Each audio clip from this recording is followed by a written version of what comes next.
but you said, the book on narcissism could be titled How to Be a Man in Today's World and Succeed. Yeah, absolutely. And it would be... Narcissism is a word that gets thrown around a lot these days, usually from middle-aged women who are describing their present or past relationships. Of course, not talking about themselves, but the men they actively choose to seek out and date, usually exclusively, while ignoring men who do not fit in their own female-centric definition of narcissism. While there is a lot of very valid information out there from both the male and female perspectives, there is also a lot of agenda-driven propaganda that seeks to maintain the female victim, male oppressor narrative motivated by yesteryear's radical feminists who spent the last 2 decades of their lives destroying traditional values, treating men like disposable utilities, and are now very upset that they cannot find commitment from the men they choose to date. Men who have likely been punished in relationships for showing the inverse of narcissistic traits such as empathy, generosity, authenticity, and loyalty, to see their former partners run off with guys who are the epitome of what these women claim are narcissistic. The irony is the cherry on top of this fantastic karmic cycle that is being played out. And we will have a look at this trait by Dr. Ramani, who is at the forefront of pushing the female-centric viewpoint of this recently popular subject. So it's the issue of our time, and here's where it gets tricky. We've actually, we've rewarded it in our society. We're saying, like, behave badly, treat people badly, throw people under the bus, let's reward you. Behave in a way that's uncivil and unkind and be mean, and we'll give you your own TV show. While I don't disagree with what she says here, she fails to point out that the biggest motivator for men is not having their own TV show. It's actually sex. And the people that are rewarding these behaviors that these women are complaining about is women in their dating preferences and the behaviors that they reinforce in men. So that's what's happening. You said something to me, and I don't remember if it was on or off camera, but you said, the book on narcissism could be titled How to Be a Man in Today's World and Succeed. Yeah, absolutely. And it would be 100%. the same exact content. It would be the same. It would like a rule book. So in her own words, any man that is not a narcissist is unsuccessful by her definition. Do you think that in her dating life, she pursues men that she thinks are losers? I actually had a student once come to me after class and say, you know, I'm trying to succeed in business. And after learning about narcissism, I now realize that if I do all these things, I'll be really good at sales. Can you teach me? I was like, no. Wait. It is interesting that she chooses to segregate men here with the example of a man who wants to get good at sales. Sales is indeed a profession that benefits from manipulation and being inauthentic, which are characteristics of narcissism. But I could make the point that there are many more women that use narcissistic motivations to manipulate money out of men and other women while giving very little back to society. This could include modeling, prostitution, pornography, fashion, cosmetics, basically any female-dominated profession outside of nursing.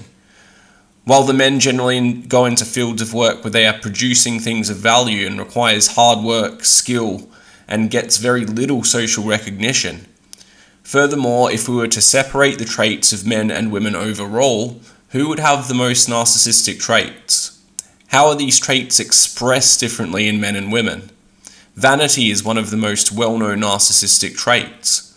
While women are far more likely to use makeup and filters, creating deceptive, false social image, and will often believe themselves to be beautiful, no matter what they look like or what their weight is. So what's up with this whole I'm a 10 thing anyway? Sometimes they say confidence is attractive. What does that mean? This is a really common argument. It seems to mean that if one girl says, I'm awesome, and another girl says, I'm only kind of awesome, that men will like the first one more. Let's try that out for ourselves. Listen again and see who you like more. Kikyo, so, okay, we'll start with you. Go ahead. 10. 10. I feel like I'm a 6.7. So I don't know about you, but this didn't do much for me. While men who simply exercise and take good care of their health get falsely categorized and lumped in with this narcissistic trait as well, when it is an entirely different motivating force and outcome, with perhaps the exception of men who abuse steroids or get fake muscle implants. It is because we are used to the female-centric idea of what narcissism is.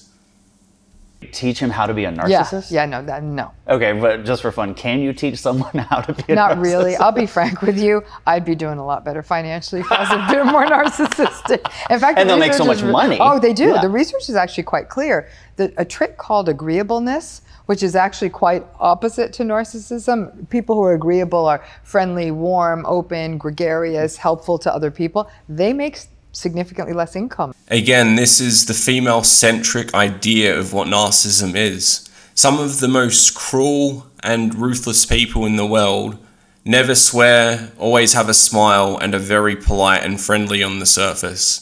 Being agreeable is often just another form of manipulation used by covert narcissists. A lot of the masculine narcissistic traits are associated with overt narcissism, while the feminine narcissistic traits are associated with covert narcissism. I like to call this kind of narcissism pseudo-altruistic narcissism. It's the people that are do-gooders, that go around doing so-called good deeds just to make themselves look better and to boost their own social image. They also fit into the category of the victim narcissist. They always have to be the victim to get empathy from other people in order to manipulate them and gaslight them into thinking that they are the people that are being abusive and dysfunctional. Than people who are more antagonistic and narcissistic, yeah. I mean, it costs you. Think about it. You know, like, oh, no, that's okay. You don't need to pay me for that. You know, that kind of thing. You're like the doctor who takes your payment in pies rather than money. You know, it's like that kind of thing. Just a nice thank you will do. And I will take a cherry pie from time to time. You're not a narcissist. Can you still, though, be strict and successful and aggressive and make a ton of money and all these things without being a narcissist? I'm not sure. What do you guys think is the #1 motivating factor for men going around trying to get as much money as they possibly can? Do you think it might be because it gets them access to more beautiful women? Once again, it is usually the women that are reinforcing these traits in men that they accuse of being narcissistic. Most men are simply happy having their needs met, their biological needs. But in order to attract women in today's dating world with hyperinflation, men have to be able to compete, and a lot of women expect 2 or 3 holidays a year so that they can post it on their Instagram and Facebook and make it look like they have really exciting lives. But a lot of the times you can be in paradise with someone and have a miserable experience. But it's not about having a good life to a lot of these people. It's about putting forward the image to everybody else that they actually have a good life.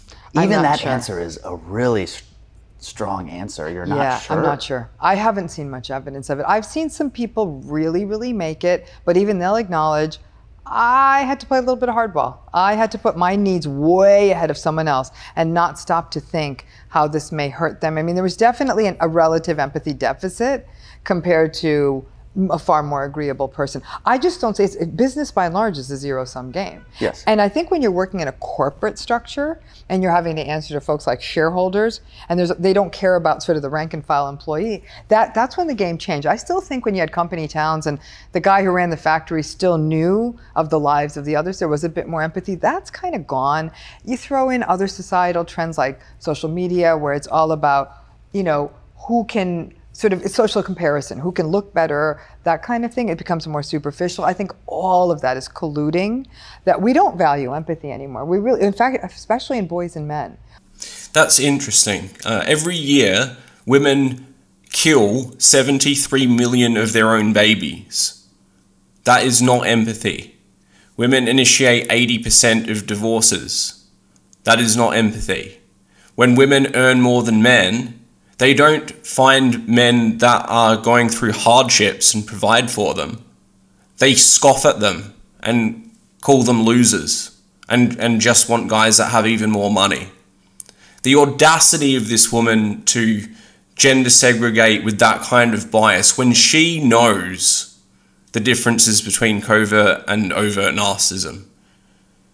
It's amazing. I'm not surprised, but you know, it probably gets her more views and more sales. Like she said, you have to be a narcissist to succeed in this world and make it big to a degree. We're not teaching our boys to be empathic. We're actually saying empathy is a weakness in boys and men. And that's really one place we can really see a correction if we could do that. But we're actually going in the opposite direction. Why do you think the term nice guys finish last exists? Think about that for a second. Do you think it's because the teachers at school aren't teaching boys and men to be empathetic? I don't think that's the reason. I mean, empathy has really kind of gone the way of the 8-track. Like, not cool, not hip. Translation: women won't suck your dick if you're nice.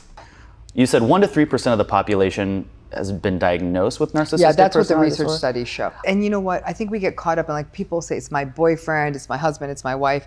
When you really open that net to mothers and fathers, brothers and sisters, bosses and coworkers, aunts, uncles, you name it, you'll see I actually don't know a single human being whose life hasn't really been touched by pathological narcissism.